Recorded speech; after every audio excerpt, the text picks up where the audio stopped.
పరిస్థితులు కుటుంబాల్లో వస్తాయి. సమస్యలు, గొడవలు లేకపోతే తగాదాలు, భార్యాభర్తల మధ్య, తల్లిదండ్రులు పిల్లల మధ్య, కుటుంబ పెద్దల మధ్య వస్తున్నప్పుడు, సమస్యలు వచ్చినప్పుడు ఇబ్బందికరమైన పరిస్థితిని బట్టి క్రైస్తవ గృహము చాలా ఇబ్బందికరమైన పరిస్థితుల్లో వెళ్తుంటాయి. అది ప్రతి ఒక్కరి జీవితంలో, కుటుంబ జీవితంలో వస్తున్న సమస్యలు, పరస్పర విరోధంగా ఆలోచన విధానంలోనూ లేకపోతే వాళ్ళ యొక్క ఉద్దేశాల్లోనూ, ఫ్యూచర్ విషయం లేకపోతే ముందు జరిగే వాటి విషయంలో కూడా ఆలోచిస్తున్నప్పుడు విభేదాలు, ఇబ్బందికరమైన పరిస్థితి వచ్చినప్పుడు, అశాంతి ఏర్పడినప్పుడు ఆ సమస్యల్లోంచి ఎలా విడుదల పొందాలి? ప్రభు అయిన యేసుక్రీస్తుని ఆధారంగా చేసుకుని ప్రార్థనాపూర్వకంగా ఒక క్రైస్తవ గృహంగా పెద్దల సలహాలు కానీ, తోటి విశ్వాసులతో కానీ, విశ్వాస గృహాలతో, సంఘంతో అంటుకట్టబడి ఉన్నప్పుడు మరి ఎలాంటి పరిస్థితులు వస్తాయో అన్న అంశాల మీద ఒక రోజులో సింపుల్గా ఒక 45 మినిట్స్లో తేలే విషయం కాదు. అయినా ప్రయత్నం చేద్దాం. మరి ఈ యొక్క క్రైస్తవ గృహం గురించి ఎంతో అనుభవజ్ఞులైన డాక్టర్ జంగం సుధీర్ గారు తెనాల్లో ఉంటారు. అంబేద్కర్ కాలేజీలో ప్రిన్సిపాల్గా పనిచేస్తారు. మరి fellowship of evangelical students and గ్రాడ్యుయేట్స్లో కూడా యాక్టివ్ మెంబరు. తర్వాత తను ఇంటర్నేషనల్ ఫ్యాకల్టీ, హగ్గై ఇన్స్టిట్యూట్లో ఇంటర్నేషనల్ ఫ్యాకల్టీ, ఇంటర్నేషనల్ స్పీకర్గా కూడా వెళ్ళి వస్తుంటారు. చాలా సంస్థల్లో ఆయన యొక్క పరిచర్య, సంఘాల మధ్య పరిచర్యలో తన యొక్క యాక్టివ్గా వాడబడుతున్నాడు. చక్కని క్రైస్తవ కుటుంబం. సో అనుభవాల్లో నుంచి ఇదొక ప్రాక్టికల్ సెషన్. అనుభవాల్లోంచి వాక్యానుసారంగా ప్రభు సహాయాన్ని బట్టి మనం ఏ విధంగా క్రైస్తవ గృహాన్ని నడిపించుకోవాలి, ఏ విధంగా ప్రభువుకి మహిమ తేవాలి అన్న విషయాన్ని గురించి ప్రాక్టికల్గా ఆలోచిద్దాం. మీకేమన్నా ప్రశ్నలు, సమస్యలు మీ కుటుంబంలో, మీ యొక్క గృహంలో ఉన్నట్లయితే ఆ ప్రశ్నలు మీరు రెడీగా రాసి ఉంచుకొనండి. లేదా చాట్ బాక్స్లో మీ నంబర్తో పాటు మీ ప్రశ్నను కూడా రాయొచ్చు. ఈ యొక్క వర్తమానం అయిపోయిన తర్వాత ఓపెన్గా అందరూ డిస్కస్ చేద్దాం. మీరు అందరూ ఉండండి. ప్రశ్నలకు జవాబులు దేవుని సహాయాన్ని బట్టి పొందాం. మన మధ్య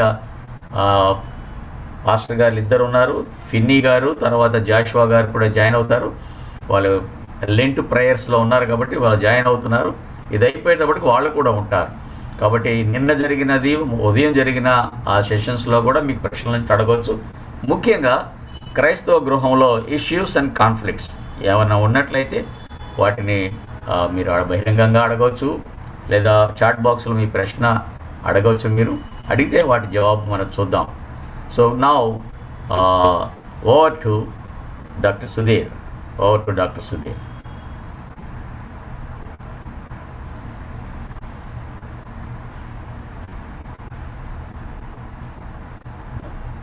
Good evening, everybody. Thank you once again for this wonderful opportunity. Satyanand గారికి, సిఆర్ఆర్డి లీడర్షిప్ కి కృతజ్ఞతలు తెలియజేస్తున్నాను. ఈ విధంగా ఈ పర్టికులర్ డేస్ లో కుటుంబాలకి ఎంతో నీడ్ ఉన్నటువంటి టైంలో క్రిస్టియన్ హోమ్ ని ప్రజెంట్ చేయడం అనేటువంటిది చాలా అవసరం. దాని గురించి మాట్లాడడానికి నాకు కూడా దీనిలో పార్ట్నర్షిప్ ఇచ్చినందుకు అన్నకి కృతజ్ఞతలు తెలియజేస్తున్నాను.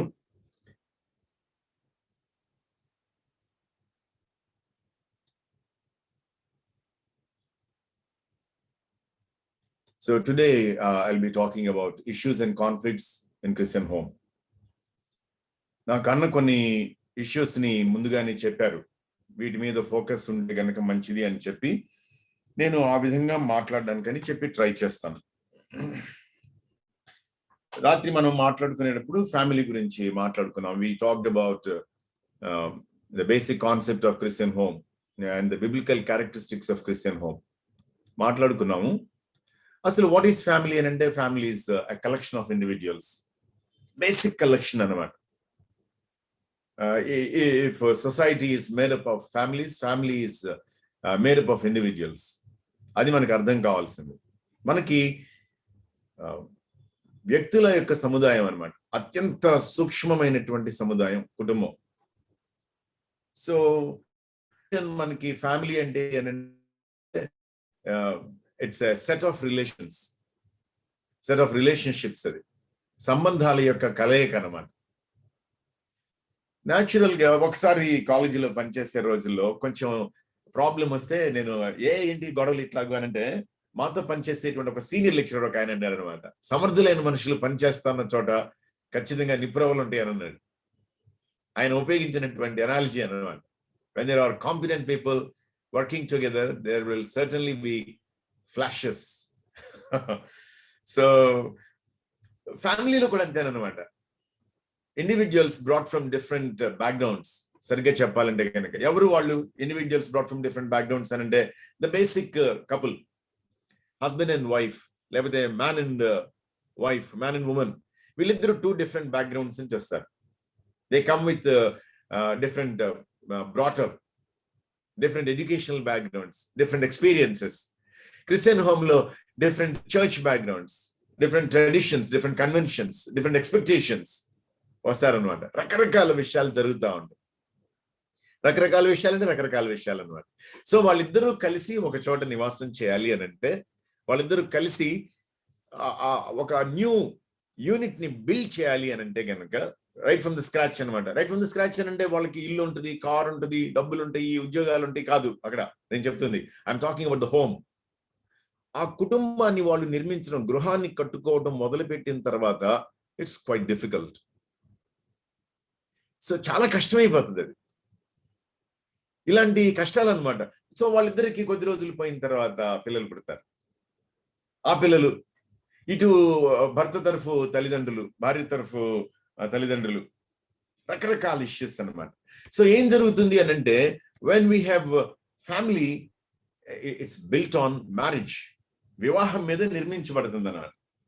వివాహం మీద నిర్మించబడుతుందంటే ఎంత బాగా మ్యారేజ్ కోసం ప్రిపేర్ అయినా సరే the actual experience of marriage derails you. నీకు అర్థం కాదనమాట, గందరగోళం అయిపోతుంది. ఏంటి ఇట్లా ఉంది కుటుంబ జీవితం, పెళ్ళేంటి ఇట్లా ఉంది, ఇలా మేము బాగుంటుంది అనుకున్నామే, అలా ఉంటుంది అనుకున్నామే, ఇలా ఉంటుంది అనుకున్నామే, అచ్చంగా మీలా ఉండాలని అనుకున్నామే, మీలా ఉండాలని అనుకున్నా. ఎవరి గురించి చెప్తారంటే 30 సంవత్సరాలు కుటుంబ జీవితం జీవించినటువంటి వాళ్ళని చూసి చెప్తారనమాట ఈ మాటలు. We want to be like you అని అంటే the like you model is 30-year-old family. They must have pass through different kinds of setups, setbacks, రకరకాలు అన్ని వాళ్ళు పాస్ అయ్యారు అనమాట. పాస్ అయ్యి దేవుని కృపలో, దేవుని వాక్యం చేత వాళ్ళు సరి అనుకుంటున్నాం అని అంటే కనుక ఇట్స్ నాట్ ఇద్దరు వ్యక్తులు కలిసి కుటుంబాన్ని నిర్మించుకోవాలి అని అంటే ఒక్కసారి నైట్ జరిగిపోద్దారంటే ఇట్ ఈస్ నాట్ పాసిబుల్. ఇది నాట్ పాసిబుల్ అంతే. అలాంటి టైంలో మరి ఏం చేయాలి? సో ఖచ్చితంగా ఇట్లాంటి ఇష్యూస్ అనేవి నేను ఇవాళ విషయాలకి పరిమితం చేసుకున్నాను. రేపు మిగిలినటువంటి విషయాలు మాట్లాడతాను. మిగిలినటువంటి విషయాలు అంటే రేపు ఉన్నటువంటి టాపిక్ ని ఇవాళ టాపిక్ తోటి కనెక్ట్ చేసి కంటిన్యూ చేసుకోవచ్చు మనం రేపు. సో ఇవాళ నేను మాట్లాడదాం అనుకుంటున్నటువంటి ఏంటంటే marriage actually brings up three different stages of marriage. వివాహం 3 దశల్ని చూపిస్తాను అన్నమాట. క్రానలాజికలీ స్పీకింగ్, టైం బౌండ్ అనమాట ఇవి. ప్రీ మ్యారిటల్ అంటే బిఫోర్ మ్యారేజ్, మ్యారిటల్ అని అంటే వివాహ వ్యవస్థలో కొనసాగుతూ ఉండగానమాట, కుటుంబంలో కొనసాగుతూ ఉండే. ఎక్స్ట్రా మ్యారిటల్ అంటే వివాహానికి అదనంగానమాట. నేను ఉన్నటువంటి ఇష్యూస్ ని ఈ 3 ఇష్యూస్ గా నేను కలపడానికి అని చెప్పి ప్రయత్నించాను. సో మొట్టమొదట నేనేం మాట్లాడదాం అనుకుంటున్నాను, మ్యారిటల్ ఇష్యూస్. ముందు అవే మాట్లాడతాను నేను. అంటే వివాహానికి ముందు జరిగేటువంటి ఆయా రకాల విషయాలు అనమాట. ప్రీమారిటల్ ఇష్యూస్ గురించి మాట్లాడాలంటే నాకు మొట్టమొదట మైండ్ లోకి వచ్చేటువంటిది ఏంటంటే, సరే డేటింగ్ అనేటువంటిది అందరికీ తెలిసింది, లేదా దానికి వేరే విధమైనటువంటి మాటలు ఏదో వింటున్నారు ఈ మాటలు, అఫైర్స్ అన్నమాట, రిలేషన్షిప్స్, బ్రేకప్, ఈ మాటలు బాగా వినబడుతున్నటువంటి మాటలు అనమాట. ఆడపిల్లలు మగపిల్లలు మాట్లాడుకునేటువంటి మాటల్లో అమ్మాయి అతనితో రిలేషన్ లో ఉంది. ఏంటి అంటే they have a boy girl relation అని అర్థం అనమాట. that could be an emotional relation or అటువంటి ఒత్తిళ్లు లేవు, మామూలు అయిపోయింది. పాత రోజుల్లో ఇప్పుడు అంటం లేదు. ఒకేసారి ఒక షిప్స్ లో ఉంటున్నాడు, దానికి ఎఫ్ఐఆర్ అనే మాట కూడా వాడటం లేదు, రిలేషన్షిప్ అని అంటున్నారు. దానికి సంబంధంలో ఉన్నాడు అని చెప్పి, ఆ సంబంధం వికటించిందనుకోండి, దానికి ఏమంటారంటే బ్రేకప్ అని అంటున్నారు అన్నమాట. Unstable internet, I don't know. వినపడడం లేదా? క్లారిటీ ఉందా నా వాయిస్? బ్రేక్ అవుతుందండి అప్పుడప్పుడు. సార్ కంటిన్యూ అవ్వండి. ఒక కిటికీ తలుపు కానీ డోర్ తలుపు కానీ తీయండి మీ ఇంటర్నెట్. సరే, అవును, పైన ఉన్నటువంటి సిగ్నల్ ఇది ఓకేనా? ఆ కిటికీ తలుపు కానీ డోర్ తలుపు కానీ కొద్దిగా తీసి పెట్టండి సిగ్నల్స్ రావడానికి. తీసామన్నా, ఓపెన్ చేసి. ఓకే, ఇప్పుడు బానే ఉందా? కొంచెం అంటే మీరు కంటిన్యూ అవ్వండి అన్న. నేను Titus is okay now? Okay okay అన్న, కొంచెం బ్రేక్ ఉంది, అది మీరు కంటిన్యూ అవ్వండి, పర్లేదు. Please continue. డిస్కనెక్ట్ చేయమని కొద్దిసేపు.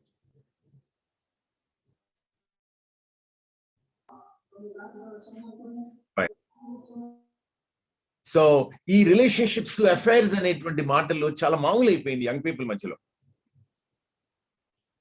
నా ఉద్దేశంలో ఇక్కడ కూర్చున్నటువంటి వాళ్ళు కుటుంబాలుగా కూర్చున్నారు అని చెప్పి నమ్ముతున్నాను. సో ఈ మాటల్ని తల్లిదండ్రులు వినాలి, తల్లిదండ్రులతో పాటు కూర్చున్నటువంటి యంగ్ పీపుల్ కూడా వినాలి. మేము కాలేజీలో పనిచేస్తాము, గత 30-35 years గా కాలేజ్ కాంటెక్స్ లో వర్క్ చేస్తున్నాం. మేము కాలేజ్ స్టూడెంట్స్ ని, యూనివర్సిటీ స్టూడెంట్స్ ని, డిఫరెంట్ ప్రొఫెషనల్ బ్యాక్గ్రౌండ్స్ ఉన్నటువంటి స్టూడెంట్స్ ని చూడడం అలవాటు అయిపోయింది. వినేటువంటి మాటలు ఏంటి అని అంటే, ఇదిగో ఈ అఫైర్స్, రిలేషన్షిప్స్, బ్రేకప్. బ్రేకప్ అంటే ఏంటంటే వాళ్ళిద్దరూ మనం ఇద్దరు కలిసి ఉండలేములే అని విడిపోవడం అనమాట. అసలు ఒక 20 ఏళ్ల క్రితం మా కాలేజీలో ఇంటర్మీడియట్ పిల్లల మధ్యలో విన్నటువంటి మాట ఏంటి అని అంటే, టైం పాస్ లవ్ అంట. టైం పాస్ లవ్ అంటే అర్థం ఏంటి అని అంటే కాలక్షేపం అనమాట. ఈ కాలేజీలో చదువుకునే వరకు ఇక్కడ కాలక్షేపానికి ఒక రిలేషన్షిప్, సెలవులకి ఇంటికి వెళితే కనుక ఇంటి దగ్గర ఒక రిలేషన్షిప్ కాలక్షేపానికి. అంటే ఏ విధమైనటువంటి యాటిట్యూడ్ లోకి యంగ్ పీపుల్ వచ్చేస్తున్నారు, వివాహాన్ని గురించినటువంటి ఏ విధమైన శ్రద్ధ గాని, ఆసక్తి గాని, అవగాహన గాని లేకుండా, భయం లేకుండా, వివాహానికి ఉండేటువంటి పవిత్రత గురించి ఏ విధంగానూ ఆలోచించకుండా పిల్లలు మాట్లాడేటువంటి మాటలు అన్నమాట. తల్లిదండ్రులు ఇది గమనించుకుంటా ఉన్నారు. పిల్లలకి పెళ్లి చేయాల్సినటువంటి అవసరం వచ్చింది అని అంటే వాళ్ళకి మ్యారేజ్ గురించినటువంటి నాలెడ్జ్ ఎలా ఉంది? ఏదో డిగ్రీ అయిపోయిన తర్వాత ఇంకా అప్పుడే వాళ్ళకి పెళ్లి గురించిన ఆలోచన ఏంటి? ఎవరో ఈ మధ్యలో ఒక అతను మ్యారేజ్ గురించి ఒక బుక్ చదవబోతా ఉంటే తెలిసిన ఆయన అన్నాడంట, నీ వయసులో ఈ పుస్తకాలు నేను అక్కర్లేదు, చదవద్దు, పక్కన పడి అని అన్నాడు. 8వ తరగతి 9వ తరగతి పిల్లలే అల్లకల్లోలం అయిపోతున్నారు. మొన్న బాపట్ల దగ్గర రైలు పట్టాలకి అవతల ఒక 18 ఏళ్ల అబ్బాయి, రైలు పట్టాలకి యువతల ఒక 18 ఏళ్ల అమ్మాయి, ఇద్దరు ప్రేమించుకున్నారంట. అతనికి చదువు లేదు, ఆ అమ్మాయికి చదువు లేదు, ఎక్కడో ఊరికినే కలిశారు. 2 కులాలు వేరు కాబట్టి పెళ్లి చేసుకుంటామంటే చచ్చిపోవాలి, వాళ్ళు ఒప్పుకోరేమోనని చెప్పి ఇద్దరు రైలు కింద పడి చచ్చిపోయారు. వయసు చిన్నది కదా అని చెప్పి వాళ్ళకి అవగాహన లేదు, ఆలోచనలు లేవు అనుకోవద్దు. స్ట్రగుల్ అవుతున్నారు పిల్లలు. ఎందుకు వస్తున్నారంటే the culture around is rot with these things, it is packed with these things. చూసే సినిమాలు అలాంటివి, సీరియల్స్ అలాంటివి, వెబ్ సిరీస్ అని కొత్తగా వస్తున్నాయి ఇప్పుడు, అవి ఇంకా గ్రోటెస్క్ కండిషన్, గ్రాస్ కండిషన్ లో ఉంటున్నాయి. ఏ విధంగానూ కూడా రహస్యం లేదు, ఇంకా నడుస్తుంది అట్లాగూ. So everything is in there mobile phone. ఏమైనా సరే చూడొచ్చు అనమాట. ఏ యాప్ ఓపెన్ చేసినా సరే ఎలాంటి కాంటెంట్ దొరుకుతుందో అదే లైఫ్ అనుకుని భ్రమించి దానికోసం వెంపర్లాడేటువంటి కండిషన్ లో యంగ్ పీపుల్ ఉన్నారనమాట. యాక్చువల్ గా డేటింగ్ అనేటువంటిది పాత రోజుల్లో అప్పటికే కొంచెం ఇబ్బందికరమైనటువంటి పదంగా వాడేటువంటి వాళ్ళు ఒక 20-30 ఏళ్ల క్రితం. ఇప్పుడు డేటింగ్ అనేటువంటిది గౌరవప్రదమైన మాట అయింది. ఎందుకంటే ఉన్న పరిస్థితులను బట్టి. డేటింగ్ అంటే అర్థం ఏంటి అంటే ఒక అమ్మాయి అబ్బాయి తమ యొక్క ఆలోచనలు, తమ యొక్క ప్రణాళికలు, తమ యొక్క అభిరుచులు కలుస్తున్నాయా లేదా అని చెప్పి కొంతకాలం పాటు కలిసి గడుపుతారన్నమాట, స్నేహం చేస్తారు. వాళ్ళు డేటింగ్ అనమాట అది. ఒకవేళ మనిద్దరమి బాగానే ఉన్నాము, కలుస్తున్నాం అనుకుంటే వివాహంలోనికి వెళదాం అనుకుంటారు, వద్దనుకుంటే స్నేహంగా ఉందాం అనుకుంటారు. పాత రోజుల్లో సంగతి అనమాట ఇది.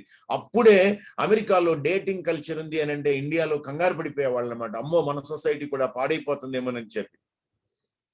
మన సొసైటీలో అంతకంటే ఘోరమైనటువంటి పరిస్థితులు నెలకొన్నాయి. అఫైర్స్ అనేటువంటిది చాలా మామూలు మాట అయిపోయింది అనమాట. రిలేషన్షిప్స్ అనేవి చాలా మామూలు మాటలు అయిపోయాయి. బ్రేకప్ అనేది కూడా అలానే మామూలు మాట అయిపోయింది. మనం చూసుకోవాల్సినటువంటి విషయాలు అన్నమాట ఇవి. నేను కొన్ని స్టోరీస్ చెప్తాను మీకు, బైబిల్లో ఉన్నటువంటి స్టోరీస్ చెప్తాను, వేరే ఎక్కడివి కాదు. 4 స్టోరీస్ తీసుకున్నాను నేను కావాలని చెప్పి. ఆదికాండంలో యాకోబు కుమార్తె దీనా గురించి ఒక స్టోరీ ఉంది. ఆమె ఆ ప్రదేశంలో ఉన్నటువంటి ఆ దేశపు పాపల్ని, ఆడపిల్లల్ని, యంగ్ పీపుల్ ని కలవడానికి వెళ్ళిందంట. ఆ కల్చర్ ఎలా ఉందో చూడడానికి వెళ్ళిందంట. అక్కడ ఉన్నటువంటి రాకుమారుడు ఆమె మీద ఇష్టపడ్డాడు, ఆమెను పెళ్లి చేసుకోవాలనుకున్నాడు. అదొక బిగ్ స్టోరీ అన్నమాట. చివరికి యాకోబు కుమారులు వాళ్ళ మీద దాడి చేసి వాళ్ళందరినీ చంపేసేయటం, ఒక రకస్ డెవలప్ అయింది అక్కడ. ఏమి జరిగింది అనంటే, యాకోబు కుమార్తె తన కల్చర్ లో తను ఉండిపోకుండా చుట్టూ ఉన్నటువంటి కల్చర్ ని తను స్టడీ చేయడానికి, దానిలో ఏమైనా ఉందేమో చూడడానికి అని చెప్పి ట్రై చేసింది. when you try to interact with different cultures around, that culture will slowly overtake you. నీ చుట్టూ ఉన్న సంస్కృతులతోటి నువ్వు ఈ విధంగా దానిలో పరిచయం పెంచుకోవడానికో, దానిలో పాదం మోపడానికో ప్రయత్నిస్తే ఆ సంస్కృతి నిన్ను కబళించే అవకాశం ఉంది. మీకు సంసోన్ స్టోరీ బాగా తెలుసు. ఏంటి సంసోన్ స్టోరీ అని అంటే, young man, robust young man, సింహాన్ని 2 చేతులతో మేకపిల్లని చీల్చినట్టు చీల్చి చంపగలిగినటువంటి బలం కలిగిన వాడు అనమాట. And he had a purpose in his life. దేవుడు తన కోసం అని చెప్పి అతన్ని ప్రత్యేకించుకున్నాడు. అతని ద్వారా ప్రజల్ని, ఇశ్రాయేలీయుల్ని ఫిలిష్తీయుల నుంచి విడుదల చేయాలని చెప్పి దేవుడు సంకల్పించాడు. జాగ్రత్తగా పెంచమని తల్లిదండ్రులకు నేర్పించాడు. వాళ్ళు అతన్ని అలానే పెంచారు.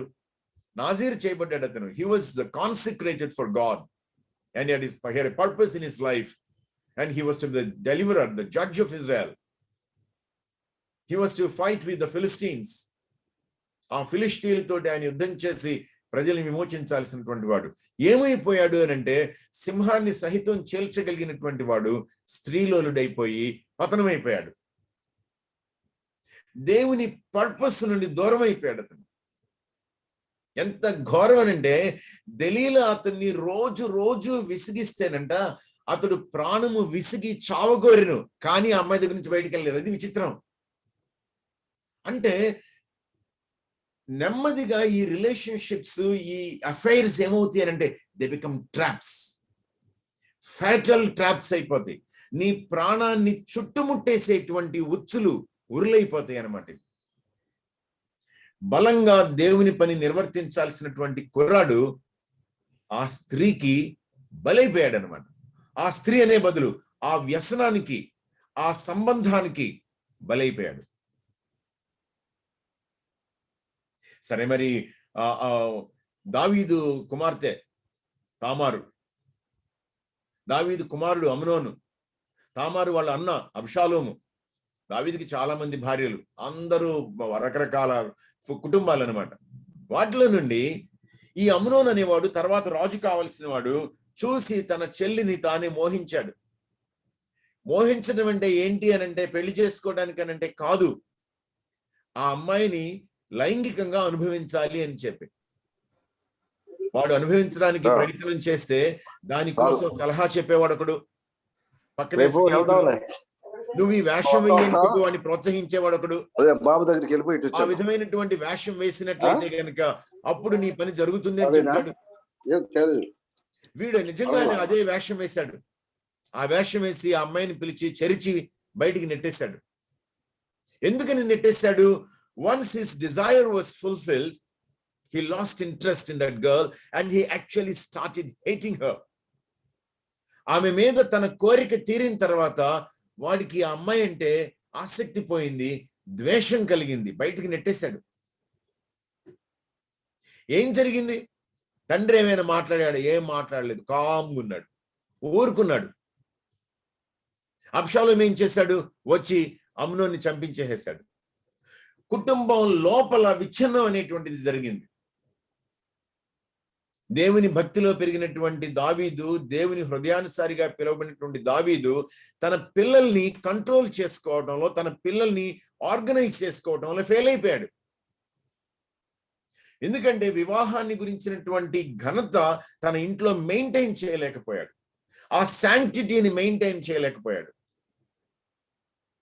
అబీగయిల్ కోసం ఆరాటపడినటువంటి దావీదు అబీగయిల్ని తీసి పక్కన పెట్టాడు. తర్వాత ఆమె కనబడదు మనకి. ఇంకా 4వ స్టోరీ చూసినట్లయితే ఎక్సలెంట్ స్టోరీ అన్నమాట. చాలా గారాబంగా పెరిగాడు. ఇంట్లో అన్నదమ్ములు ఎవరు వేసుకున్నటువంటి బట్టలు వేసుకున్నాడు. చాలా చక్కగా పెరిగాడు అనమాట. ప్రిన్సిపల్డ్ గా పెరిగాడు. భవిష్యత్తును గురించినటువంటి ఆశలు అనమాట, కోరికలు, మంచి కలలు అకస్మాత్తుగా అమ్మి పడేశారు. వేరే దేశానికి వెళ్ళిపోయాడు. తన వాళ్ళు లేరు, తన భాష లేదు, తన దేవుడు లేడు. అక్కడ తనకున్నటువంటి ఆహారం వేరు, అక్కడ మతం వేరు, అక్కడ ఆచార వ్యవహారాలు వేరు. ఇక్కడేమో రాజకుమారుడు లాంటి కొడుకు, అక్కడికి వెళితేనేమో బానిస అయిపోయాడు. కానీ ఒక్కటే, యెహోవా అతనికి తోడై ఉండెను. యెహోవా కటాక్షం అతని మీద నిలిచింది. ఎందుకోసం అనంటే, పాపం చేసే అవకాశం వచ్చినప్పుడు ఆమె దినదినము విసిగిస్తే అతను ఒకటే మాట చెప్పాడనమాట, దేవునికి విరోధంగా దుష్కార్యం ఎట్లా చేస్తానని అన్నాడు. ఒకటే ప్రిన్సిపల్. ఎప్పుడో చిన్నప్పుడు వాళ్ళ నాన్న నేర్పించాడు. ఆ నేర్పించిన ప్రిన్సిపల్ ని పట్టుకుని వేలాడాడు. అట్లాగు ఆ దేశంలో ఉన్నటువంటి అన్ని రకాల విగ్రహాలు, అన్ని విగ్రహాలకి ఆరాధన. ఈయనకేమో కనబడనటువంటి దేవుడు. స్టిల్ ఆ కనబడని దేవుని పట్ల గౌరవం కలిగి భక్తితో, భయంతో తన పై వస్త్రం విడిచిపెట్టి పారిపోయాడు. పారిపోయే మగపిల్లలు ఏమంటారు? అరే నువ్వు అసలు మగోడివేనా అంటారు. ఆడపిల్లలు సహితం ఎగతాళి చేస్తారు. మగపిల్లలు అయితే గనక ఇంకా ఎంత నీచంగా ట్రీట్ చేస్తారో. అమ్మో భయం, నేను చేయను అని అంటే గనక ఈ రోజుల్లో ఉండాల్సినోడివేనా, నువ్వేం మగోడివేనంటారు, చీప్ గా ట్రీట్ చేస్తారు. Still Joseph was not afraid of that kind of imprint or any kind of result for that matter. ఏ విధమైనటువంటి ఫలితం వచ్చినా సరే లెక్కలేదని అన్నాడు అనమాట. అందుకని పారిపోయాడు. దేవుడు ఏం చేశాడు? బ్లెస్ చేశాడు. అక్కడ ఏమంటాడంటే, నిన్ను తప్పించి ఇంట్లో మొత్తం నాకు అప్పగించాడు, నువ్వేమో ఆయనకి భార్యవి కాబట్టి నీ మీద నాకు ఏ విధమైనటువంటి హక్కు లేదు. Joseph knew his limits. యోసేపుకి తన పరిమితులు, తన పరిధులు తెలుసు. అందుకని జాగ్రత్త పడ్డాడు. తాను దేవునికి విరోధంగా చేయకూడదు, పక్కనున్నటువంటి మానవుడికి విరోధంగా ఏమి చేయకూడదు. సైలెంట్ అయిపోయాడు. దేవుడు దాన్ని బ్లెస్ చేశాడు. ఇవన్నీ ప్రీమారిటల్ స్టోరీస్ అన్నమాట. మనకి బైబిల్లో ఉన్న స్టోరీస్ ఇవన్నీ. మనం ఈ స్టోరీస్ ని మన ఇంట్లో పిల్లలతో డిస్కస్ చేయాలి. మనం వాళ్ళకి చెప్పాలి, వాళ్ళకి నేర్పించాలి. మీరు ఇంట్లో ఉండేటువంటి టైంతో పాటుగా బయట ఉండేటువంటి టైం ఎక్కువ అయిపోయింది. మీరు చదువుకునేటువంటి కాలేజెస్ లో కానీ, స్కూల్స్ లో కానీ, ఉద్యోగాలు చేసే చోట కానీ ఈ విధమైనటువంటి Christian culture, Christian attitude, atmosphere లేదు. కాబట్టి ఇంట్లో ఉన్నటువంటి టైంలోనే మనం ఈ విషయాల్ని చర్చించుకోవాలి. మన వాల్యూ సిస్టమ్ ఇది, మనం పెరగాల్సినటువంటి పద్ధతి ఇది, మనం మెయింటైన్ చేసుకోవాల్సినటువంటి విధానం ఇది. సెక్యులర్ వరల్డ్ చూపించేటువంటి వాల్యూ సిస్టమ్ కాదు మనది. బైబిల్లో మనకి ఇవ్వబడినటువంటి ప్రిన్సిపల్స్ వేరు, మన మొరాలిటీ వేరు, మన స్టాండర్డ్స్ వేరు. మన మొరాలిటీకి బేసిస్ మన దేవుడు. మనం మన పిల్లలకి చెప్పాలి ఈ విషయాలను, చాలా జాగ్రత్తగా చెప్పాలి. మనం ఏం చేసుకుంటా ఉండాలంటే, మన పిల్లల మూడ్స్ ఎట్లా ఉంటున్నాయో చూసుకోవాలి. వాళ్ళు ఉపయోగిస్తున్నటువంటి భాషలో ఏమైనా మార్పు వచ్చిందా, వాళ్ళ బాడీ లాంగ్వేజ్ ఎట్లా ఉంటుంది, కొంచెం విసురుగా నడుస్తున్నారా, ముఖం కళ్ళెత్తి పైకి చూడకుండా కళ్ళు దాటేసుకుంటా నడుస్తున్నారా, ఇంట్లో రూమ్ లో రహస్యంగా ఉంటున్నారా, ఎక్కువ టైం సెల్ ఫోన్ తోటి రహస్యంగా కాలం గడుపుతున్నారా, వాళ్ళు ఏం చూస్తున్నారో తెలియకుండా చేతులు తిప్పుకుంటున్నారా మొబైల్ ఫోన్ ని, ల్యాప్టాప్ ని పక్కకి, మీరు వెళ్ళి చూసే టైం కల్లా దాన్ని గబుక్కుని ఆఫ్ చేస్తున్నారా, సటిల్ చేంజెస్ మీరు గమనించాలి. వాళ్ళ జుట్టును ఎట్లాగూ పెంచుకుంటున్నారు, వాళ్ళ బాడీ ఎట్లాంటి స్మెల్ వస్తుంది, వాళ్ళు ఆహారం సరిగ్గా తింటున్నారా తినడం లేదా, వాళ్ళు మంచి భోజనం చేస్తున్నారా జంక్ ఫుడ్ తింటున్నారా చూసుకుంటా ఉండాలి. అంతేకాదు వాళ్ళ ఫ్రెండ్స్ ఎవరు. లార్డ్ చెస్టర్ఫీల్డ్ రాశాడంట, వాళ్ళ అబ్బాయిని హాస్టల్కి పంపించి వాళ్ళ అబ్బాయికి రాశాడంట, tell me who your friends are, I will tell you who you are అని అన్నాడంట. నీ స్నేహితులు ఎవరో నాకు చెబితే నువ్వేంటో నేను నీకు చెప్తానని అన్నాడంట. మనం చూసుకోవాలి, who are our friends, who are our kids friends.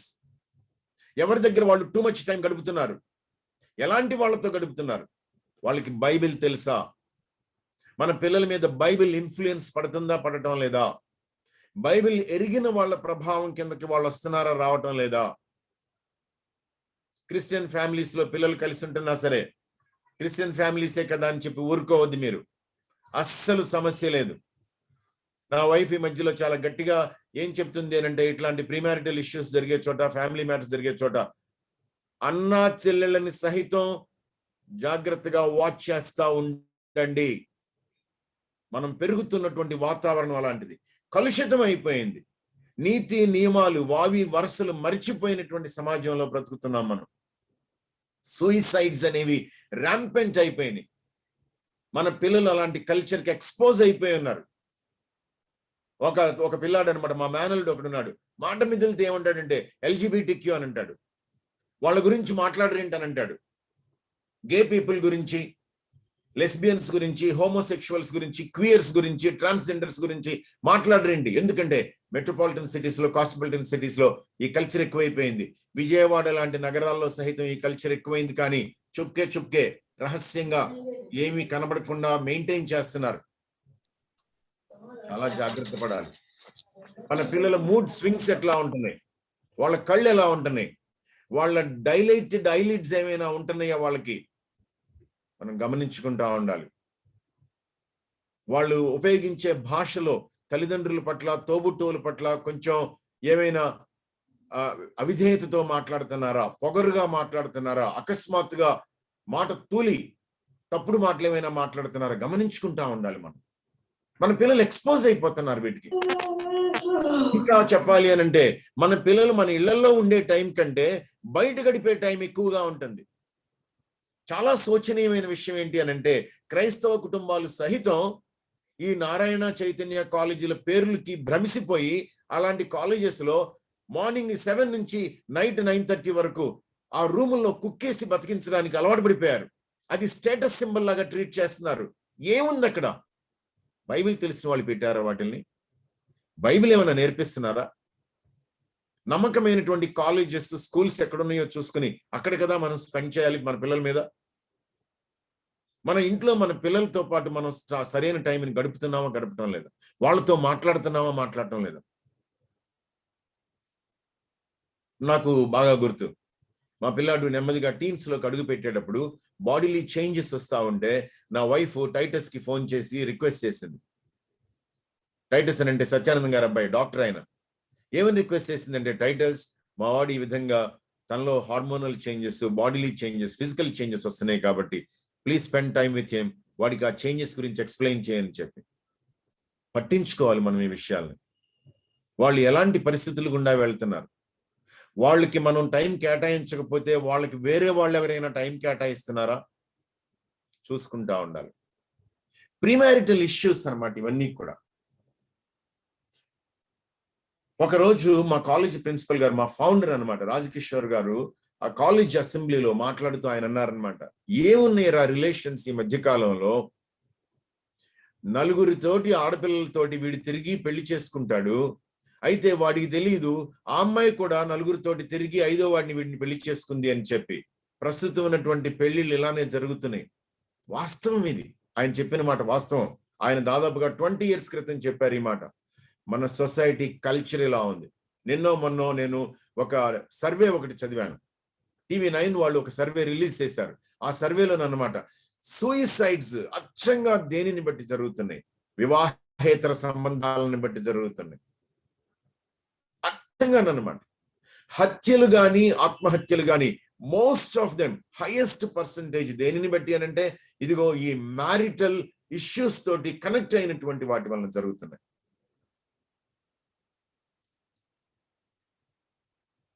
సరే, ప్రీ మ్యారిటల్ లో నుంచి నేను మ్యారిటల్ లోనికి తీసుకుని వెళ్తాను, అంటే కుటుంబం లోపలికి తీసుకుని వెళ్తున్నాను. కుటుంబంలో పేరెంట్స్ అండ్ చిల్డ్రన్, నేను కావాలని చెప్పి ఒక 2 couples ని 2 families ని ఇక్కడ మెన్షన్ చేశాను. Isaac and Rebekah. ఇస్సాకు, రెబెకా. ఇస్సాకు ఎవరు? వాగ్దాన పుత్రుడు, అబ్రహాం కుమారుడు, వాగ్దానాన్ని స్వతంత్రించుకోవాల్సిన వాడు. వివాహం కోసం అని చెప్పి వాళ్ళ నాన్న మనిషిని పంపిస్తే ఆ మనిషి తీసుకొచ్చి ఆమె కోసం ఎదురు చూశాడు. తన ఇల్లంతటిని, అంటే సారా గుడారం అంతటిని కూడా సిద్ధం చేసి ఉంచాడు రాబోయే ఆమె కోసం. ఇంత వచ్చిన తర్వాత వీళ్ళిద్దరికి పెళ్ళయి మళ్ళీ 20 ఏళ్ల పాటు పిల్లలు పుట్టకపోతే ఆయన వెళ్ళి దేవుని దగ్గర తన భార్య కోసం బ్రతిమలాడుకుంటే దేవుడు పిల్లల్ని ఇచ్చాడు. ఏశావు, యాకోబులు పుట్టారు. ఏం చేశారు? అమ్మా నాన్నలు ఇద్దరు కలిసి పిల్లలిద్దరిని చెరొకలు పంచుకున్నారు. కొడుకు తెచ్చే మాంసాహారం కోసమేమో ఇస్సాకు, ఇంట్లో పడి ఉండేటువంటి యాకోబు కోసమేమో రెబెకా. చివరికి రెబెకా ఏమైపోయింది అని అంటే, గుడారం పక్కన నిలబడి వాళ్ళ నాన్న పెద్ద కొడుకుతోటి ఏం మాట్లాడుతున్నాడో రహస్యంగా వినే స్థాయికి వచ్చింది. కొడుకుని మోసపూరితంగా తండ్రి మీదకి పంపించే స్థాయికి వచ్చేసింది. ఇంట్లో ఏమైనా ఇట్లాంటి పరిస్థితులు ఉన్నాయా? ఇద్దరు మగపిల్లలుంటే మగపిల్లల్ని తండ్రి ఒకళ్ళని పంచుకుంటున్నారా? లేకపోతే ఆడపిల్లలు మగపిల్లలుంటే ఆడపిల్లలను ఒక రకంగా మగపిల్లలను ఒక రకంగా చూస్తున్నారా? తేడా చేస్తున్నారా? క్రైస్తవ సాంప్రదాయాన్ని, క్రైస్తవ మౌలిక ప్రమాణాన్ని చూపించకుండా పిల్లల్ని ఈ విధమైనటువంటి పక్షపాత ధోరణితో పెంచడానికి ప్రయత్నిస్తున్నారా? ఆడపిల్లలనేమో తెలుగు మీడియము, మగపిల్లలనేమో ఇంగ్లీష్ మీడియము, ఆడపిల్లలనేమో మామూలు భోజనంతో, మగపిల్లలకేమో హార్లిక్స్, కాంప్లాన్లతో పెంచుతున్నారా? పెంచే కుటుంబాలు ఉన్నాయి. ఆడపిల్లలనేమో నువ్వు చదవకపోయినా పర్వాలేదనంటూ మగపిల్లలనేమో అచ్చమైనటువంటి ప్రొఫెషనల్ కాలేజెస్ లో చదవకపోయినా సరే వాళ్ళ మీద డబ్బులు స్పెండ్ చేస్తున్నారా? పిల్లల్ని పంచుకోవటం, పిల్లల పట్ల పక్షపాత ధోరణితో ప్రవర్తిస్తూ ఉంటే కుటుంబంలో జరిగేటువంటి కలతలు. దావీదు కుటుంబంలో కూడా అదే జరిగింది. దావీదు కూడా ఏం చేశాడు అని అంటే, అబ్షాలోము దగ్గర మౌనం దాల్చాడు.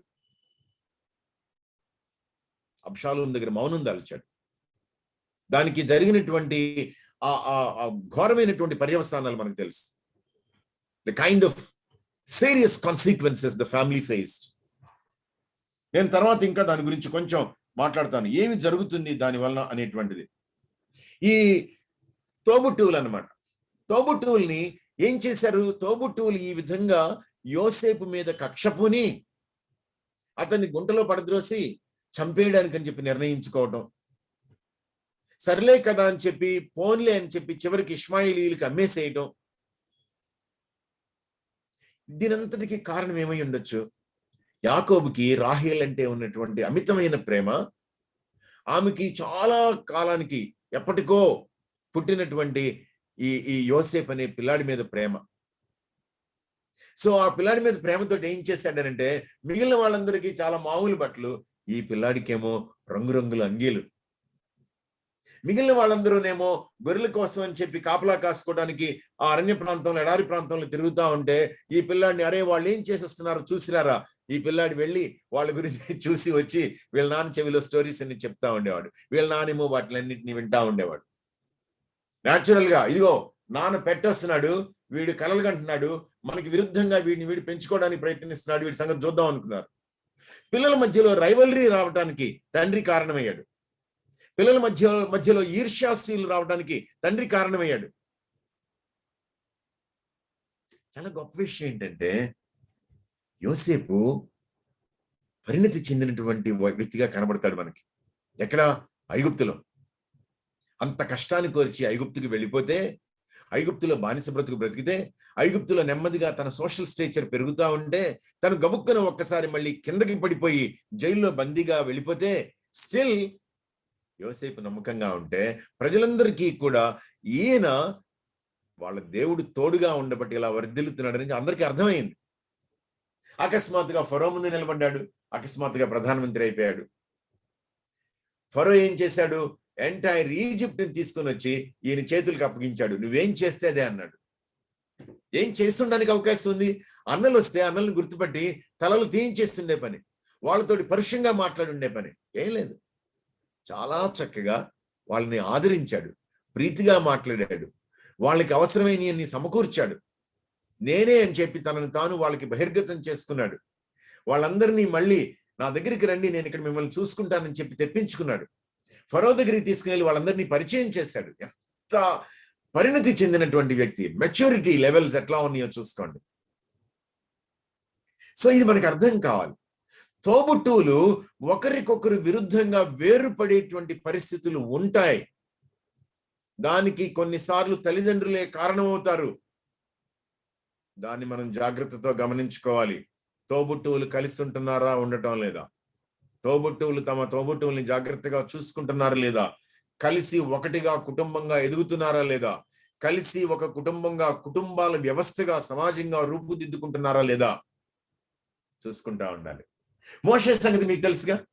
మోషే నాయకుడు, దేవుడు అపాయింట్ చేశాడు. మోషేతోటి దేవుడు ఏమన్నాడు? అహరోనుకి నువ్వు దేవుడిగా ఉంటావు, అహరోను నీకు నోరుగా ఉంటాడని చెప్పాడు దేవుడు. దేవుడు మోషేని అలా అపాయింట్ చేశాడు. మిరియము ఇద్దరి కంటే పెద్దది, అహరోను మోషే కంటే 3 ఏళ్ళు పెద్దాడు. అహరోన్ ఏమో ప్రధాన యాజకుడు, మిరియమేమో ప్రవక్త్రి. కానీ వాళ్ళకి కొంతకాలం అయిన తర్వాత మోషే వివాహం చేసుకున్న స్త్రీని బట్టి కొంచెం విరోధంగా మాట్లాడారు. దేవుడికి కూడా నచ్చలేదు. మీరు తోబుట్టువులు అయితే అవ్వచ్చు, కానీ అతను నా సేవకుడు, నా ఇల్లంతట్లో నమ్మకమైన వాడు, అతనికి విరోధంగా మాట్లాడడానికి మీకెందుకు భయమే లేదు అని చెప్పి దేవుడు క్వశ్చన్ చేశాడు. తోబుట్టువుల సంగతి ఆలోచిస్తే మొట్టమొదటి తోబుట్టువుల సంగతి ఆలోచిద్దామా? కయీను హేబెలు. దేవుడు ఏమన్నాడు? Where is your brother? అన్నేమన్నాడు?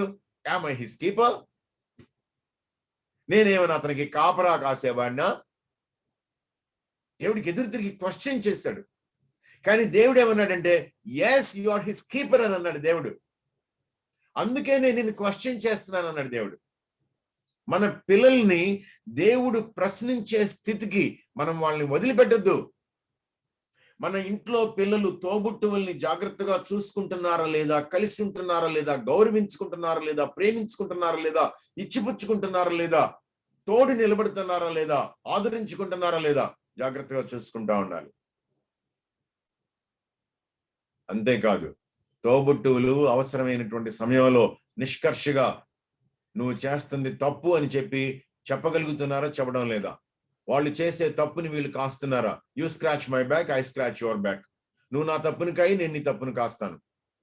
ఇలాంటి కల్చర్కి ఏమైనా డెవలప్ అవుతున్నారా? తల్లిదండ్రులు చూసుకుంటా ఉండాలి ఈ విషయాన్ని. ఇదంతా క్రిస్టియన్ హోమ్ ని ఇబ్బంది పెట్టేటువంటి అంశాలు ఇవన్నీ కూడా.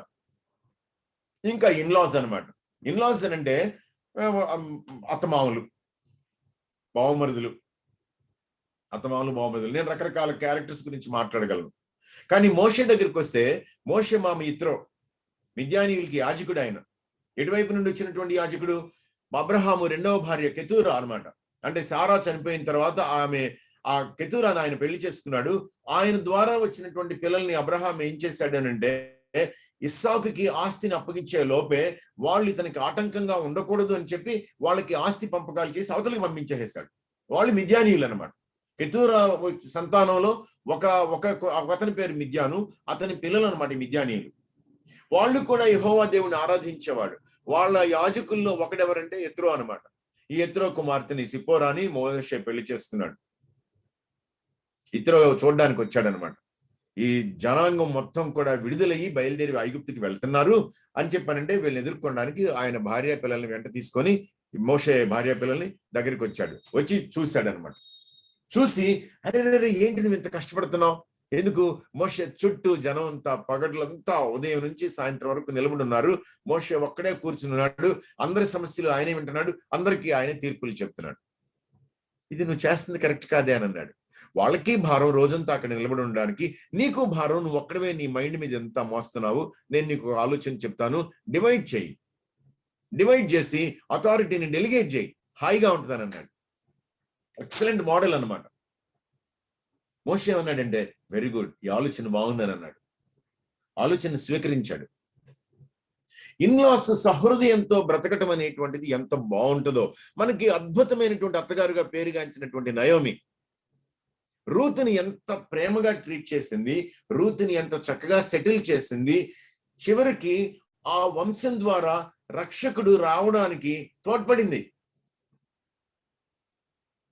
ఇన్లాస్ బాగుండొచ్చు, చక్కగా ఉండొచ్చు.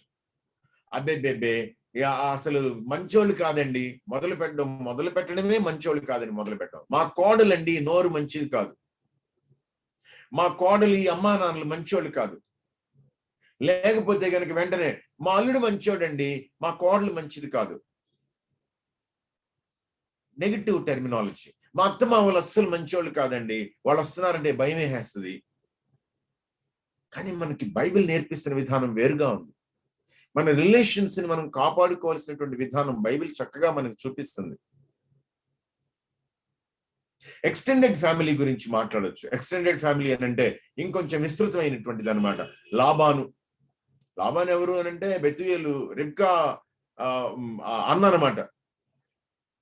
అతని దగ్గరికి మేనమామ దగ్గరికి పరిగెత్తుకుంటా పంపించింది అనమాట. వెళ్ళు మీ మేనమామ దగ్గరికి వెళ్ళిపో, మా అన్న దగ్గరికి వెళ్ళిపో, హ్యాపీగా ఉంటుంది నీకు అని చెప్పి.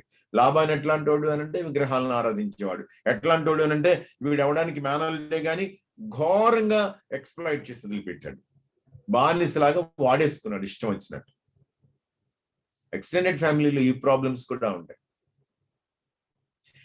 దావీదుకి ఒక సిస్టర్ అనమాట, సెరూయాకి కొడుకులు అనమాట, యోవాబు, అభిషై. వీళ్ళు అసలు దావీదుని ఎంత ఇబ్బందులకు గురి చేశారో.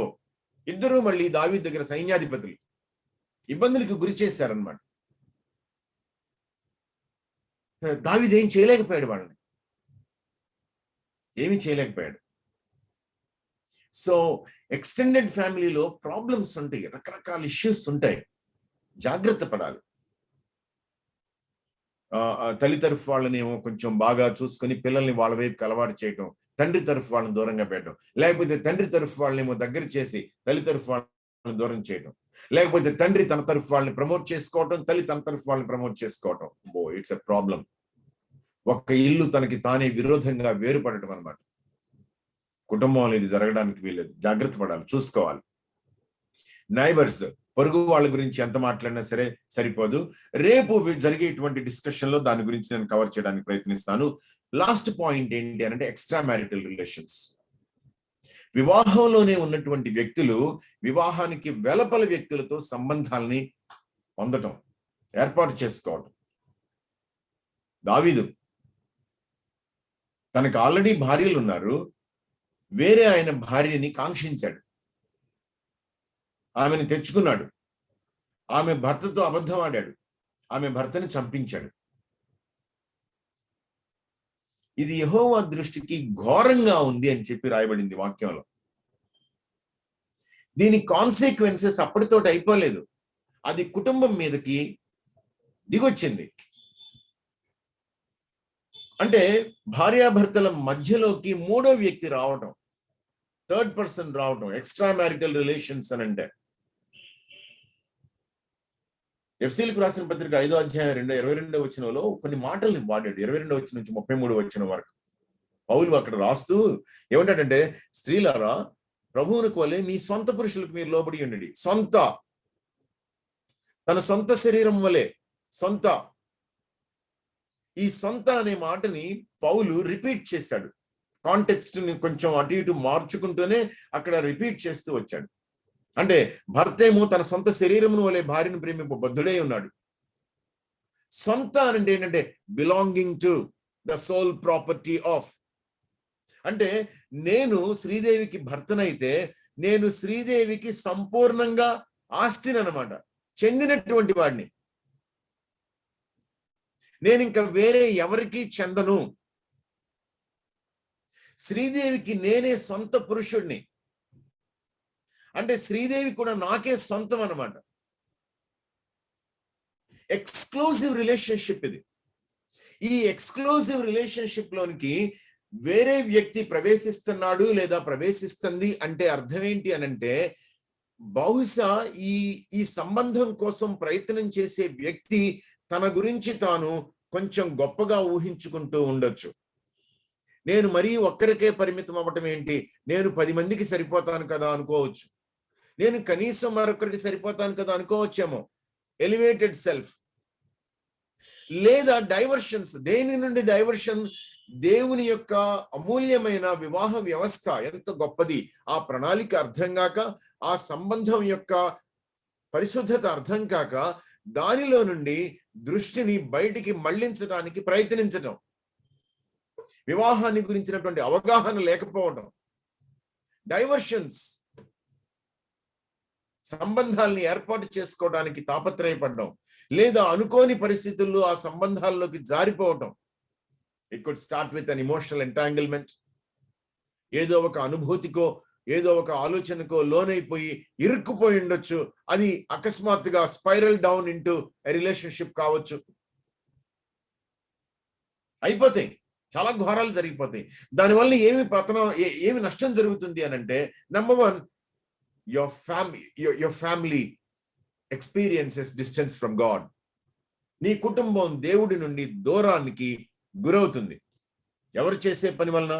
ఏ వ్యక్తి ద్వారా ఈ ప్రయత్నాలు జరుగుతున్నాయో, ఏ వ్యక్తి ఇలాంటి వాటికి గురయ్యిందో వాటి వలన. And it results in the downfall of the self. ఆ వ్యక్తి పతనమైపోతాడు. సాంఘిక గౌరవాన్ని కోల్పోవచ్చు, కుటుంబ గౌరవాన్ని కోల్పోవచ్చు, బంధువర్గంలో గౌరవాన్ని కోల్పోవచ్చు. And it leads to the destruction of the family. కుటుంబం విచ్ఛిన్నం అయిపోతుంది, నాశనం అయిపోతుంది. కమ్యూనిటీ డిసింటిగ్రేట్ అయిపోతుంది. అదేంటి? ఎవరో ఒక వ్యక్తి ఒక ఎక్స్ట్రా మ్యారిటల్ రిలేషన్ లోకి ఎంటర్ అయినంత మాత్రాన అది సమాజం మీద ఏ విధమైనటువంటి ప్రభావాన్ని చూపిస్తుంది అని అంటే, దావీదు చేసినటువంటి పాపానికి ఫలితంగా ఏమైపోయింది అంటే, రాజ్యం 2 ముక్కలైపోయింది. The kingdom was divided, southern kingdom and the northern kingdom. జరిగింది ఇది. మనకి వాక్యం చెప్తున్నటువంటి మోడల్ అన్నమాట. మనం జాగ్రత్త పడాల్సినటువంటి పరిస్థితి అన్నమాట. సో మరి ఏం చేయాలి అని అంటే, బైబిలే మనకు ఆధారం. మనకి బైబిల్ తప్పించి దిక్కులేదు. వివాహాన్ని గురించి వివాహపు వయసులోకి వస్తున్నటువంటి మన పిల్లలకి చిన్ననాటి నుండి చూపిస్తా ఉండాలి. మీరు మీ భార్యని వాక్యానుసారమైనటువంటి రీతిలో ప్రేమిస్తూ ఉంటే, మీ ఇంట్లో ఉన్నటువంటి మగపిల్లలు, ఆడపిల్లలు వివాహం యొక్క ఘనతని, మాధుర్యాన్ని గమనిస్తూ పెరుగుతారు.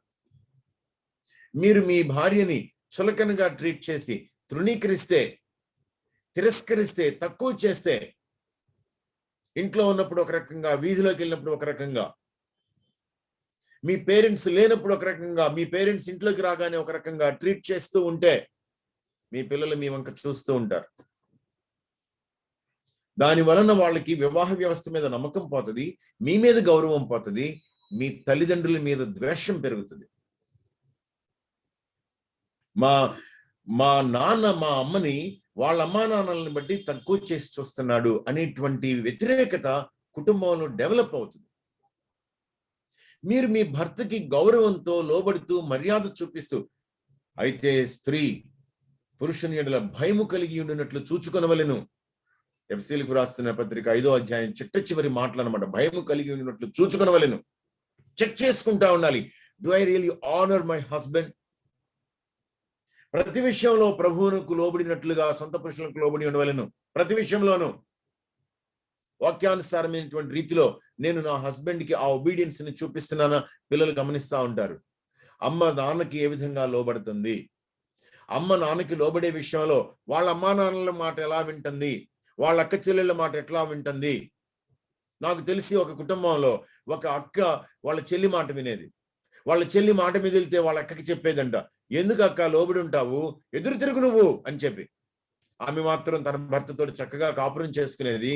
అక్కకి మాత్రం ప్రోత్సాహం ఇచ్చింది, భర్తకు ఎదురు తిరుగని చెప్పి. ఇప్పుడు ఆ అక్క బావ వేరైపోయారు. మన ఇంట్లో మన పిల్లలకి మనం చూపించే మాదిరి ఎలా ఉంది? మన పిల్లల వివాహం గురించి నేర్చుకోవాల్సినటువంటి అవసరం వస్తుంది. వివాహపు సంబంధం అనేటువంటిది ఎంత పవిత్రమైనది, దేవుడు ఏర్పాటు చేసిన క్రమం ఎంత గొప్పది వాళ్ళకి అర్థమయ్యేలా చెప్పాలి అంటే మీ వల్ల కావటం లేదా? కుదరకపోతే కనుక ఏం పర్లేదు. Fellowship of evangelical students and graduates లాంటి ఆర్గనైజేషన్స్ ప్రీమారిటల్ సెమినార్స్ పెడతా ఉంటాయి సంవత్సరానికి ఒకసారి. ఆ సెమినార్స్ కి హాజరయ్యేలా చూడండి. అలాంటి మంచి మంచి పుస్తకాలు బజార్లో దొరుకుతా ఉన్నాయి, గొప్ప గొప్ప వాళ్ళు రాసినటువంటి పుస్తకాలు. ఆ పుస్తకాలను తెప్పించుకొని చదివించండి. మీరు కూడా కలిసి చదవండి మీ పిల్లల కోసం అని చెప్పి. వివాహం గురించి చర్చించండి. మీ ఫ్యామిలీ ప్రేయర్లో వివాహాన్ని ఒక టాపిక్ గా తీసుకొని చదువుకోండి. పిల్లలకి అర్థమైపోతుంది. ఆడపిల్లలు మగపిల్లలు కలిసిన చోట వాళ్ళు చూసుకునే చూపుల్లో గౌరవం ఉండటం, పవిత్రత ఉండటం, మర్యాద ఉండటం, ఏ విధమైన చులకన భావం లేకపోవటం, ఏ విధమైనటువంటి కాముకత్వం కళ్ళల్లో కనబడకపోవటం, ఏ విధంగానూ కూడా ఫిజికల్ టచ్ కోసం, ఆ థ్రిల్ కోసం ప్రయత్నించకపోవటం. మనం పిల్లల్ని జాగ్రత్తగా సంరక్షించుకోవాలి, కాపాడుకోవాలి, జాగ్రత్త పడాలన్నమాట. కుటుంబాన్ని సంరక్షించుకుంటున్నామా లేదా? మన చుట్టూ ఉన్నటువంటి కుటుంబాలకి మనం కుటుంబం పట్ల ఎంత శ్రద్ధ చూపిస్తున్నాం, ఎంత గౌరవం చూపిస్తున్నాం, ఇది అన్ని కుటుంబాలు గమనిస్తూ ఉంటాయి, చూస్తూ ఉంటాయి. ఆ చూసేటప్పుడు కుటుంబాన్ని గురించినటువంటి గౌరవం, మర్యాద వాళ్ళకి కలుగుతుందా లేదా? ఓ, ఈ కుటుంబం లాగా మా కుటుంబం కూడా ఉండాలి అనేటువంటి ఆశ కలుగుతుందా, కలగటం లేదా? భార్యని భర్త ఉన్నతంగా చూడడం, భర్తని భార్య ఉన్నతంగా చూడడం, ఇద్దరు ఒకరినొకరు సన్మానించుకోవటం, ఇద్దరు జ్ఞానం కలిగి ఇల్లు కట్టుకోవటం, కాపురం చేయటం. ఒకవేళ మన వల్ల కావటం లేదనుకోండి, అనుకోకుండా మీరు ఎక్కడైనా ఏవైనా సంబంధాలు ఇరుక్కుపోయారనుకోండి, పిల్లలు అటువంటి వాటిలో చిక్కుకుపోయి బాధలు పడుతున్నారనుకోండి, పెద్దలతోటి ఎవరితోటైనా సరే ఒక్కరిద్దరితోటి వాళ్ళని అప్రోచ్ అయ్యి వాళ్ళ సహాయం తీసుకోండి. వాళ్ళ దగ్గర పిల్లలకి సలహా చెప్పించండి. ఒకవేళ మీకు సలహా అవసరమైతే అలాంటి పెద్దల దగ్గర సలహా తీసుకోండి, తప్పేమీ లేదు. అయితే ఆ సలహా తీసుకునేటువంటి వ్యక్తులు వాళ్ళు వాక్యానుసారమైన జీవితాలు జీవిస్తున్నారో లేదా, వాక్యాన్ని ఇష్టంగా ఆశగా వెంబడిస్తున్నారో లేదా, వాళ్ళకి సంఘంలో ఈ విధమైనటువంటి విషయాల్లో అనుభవం ఉంది అని చెప్పి పేరు వచ్చిందా రాలేదా, వాళ్ళ దగ్గరికి విషయం వెళ్ళినట్లయితే మూడో వ్యక్తికి తెలియకుండా చాలా జాగ్రత్తగా ప్రార్థన చేసి పిల్లలతో మాట్లాడతారు, పెద్దవాళ్ళతో మాట్లాడతారు అనేటువంటి నమ్మకం కలిగిందా, కలగలేదా, అలాంటి వాళ్ళని ఎంచుకోండి. ఎవరికి పడితే వాళ్ళకి చెప్పొద్దు. కొంతమందికి తెలిస్తే వాళ్ళు ఇంకా వాళ్ళ గురించి ప్రేయర్ చేయండి, వాళ్ళ గురించి ప్రేయర్ చేయండి అని చెప్పి ప్రేయర్ చేయండి అని చెప్పే వంకతోటి ప్రపంచం అంతా చుట్టొస్తారనమాట. అలాంటి వాళ్ళ దగ్గరికి వెళ్ళవద్దు. విషయాల్ని, గౌరవాన్ని కాపాడండి, పిల్లల గౌరవాన్ని కాపాడండి, కుటుంబ గౌరవాన్ని కాపాడండి. అదే సమయంలో కుటుంబం యావత్తు, మీ తర్వాత తరం యావత్తు వాక్యం యొక్క మాదిరిలో పెరిగేలా చూసుకోండి. ఇక్కడ ఆపుతున్నాను నేను. మీలో ఎవరికైనా ఈ విషయాల గురించి ఏమైనా క్వశ్చన్స్ ఉంటే కనుక ఒక 2 నిమిషాలు ఈ పర్టికులర్ టాపిక్ గురించి మీరు అడగొచ్చు. ఆ తర్వాత నేను ప్రార్థన చేసి ముగిస్తాను. మిగిలినటువంటి టైము సత్యానందం గారు Q&Aలో లీడ్ చేస్తారు. అన్న, ఈ సెషన్ వరకు ప్రేయర్ చేసి క్లోజ్ చేసేనా? ఓకే, క్లోజ్ చేసే. క్వశ్చన్ అవరే నెక్స్ట్ క్వశ్చన్స్ అండ్ ఆన్సర్స్. ప్రార్థన చేస్తాను నేను. ప్రార్థన చేసుకుందాం. ఈ విషయాల గురించి ప్రభు మీతోటి ప్రత్యేకమైన రీతిలో ఏమి మాట్లాడినా సరే దేవునితో చెప్పండి, దేవునితో మాట్లాడండి. దేవుడు దయామయుడు, ప్రేమామయుడు. మన కోసమే కుటుంబ వ్యవస్థను ఏర్పాటు చేశాడు. మనం అంటే ఆయనకి ఇష్టం, మన కుటుంబాలంటే ఆయనకి ఇష్టం. మనం కుటుంబాలుగా ఈ భూమి మీద దైవికమైన సంతానంతో వర్ధిల్లాలని చెప్పి ఆయన ఎదురు చూస్తున్నాడు. దేవునికి చెప్పండి. ఆయన బాగు చేయలేనటువంటి పరిస్థితి ఈ భూమి మీద ఏది లేదు. ఒకటే ఒక విషయం, మన హృదయాల్లో ఆయన పట్ల విశ్వాసం, ఆయన పట్ల విధేయత ఉండాలి. ఆయనకి అప్పగించండి.